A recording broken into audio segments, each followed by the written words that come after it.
یکی بود یکی نبود، غیر از خدای مهربون هیچ کس نبود. هر روز صبح که هوا روشن میشه، مامان به اتاق خرگوش کوچولو میاد و میگه وقتشه که از خواب بلند شی خرگوش کوچولو. هر روز صبح مامان به آرومی پتو رو کمی کنار میزنه و میپرسه کجایی خرگوش کوچولو؟ مامان میگه صبح بخیر پنگوئن، تو خرگوش کوچولو منو ندیدی؟ پنگوئن میگه و روشو میکنه اونوری. مامان میپرسه کجایی خرگوش کوچولو؟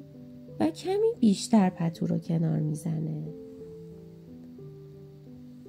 مامان میگه صبح بخیر آقا سگه، من دنبال خرگوش کوچولو میگردم، تو میدونی اون کجاست؟ سگه میگه واق و گوشاشو پایین میاره. مامان میپرسه کجایی خرگوش کوچولو؟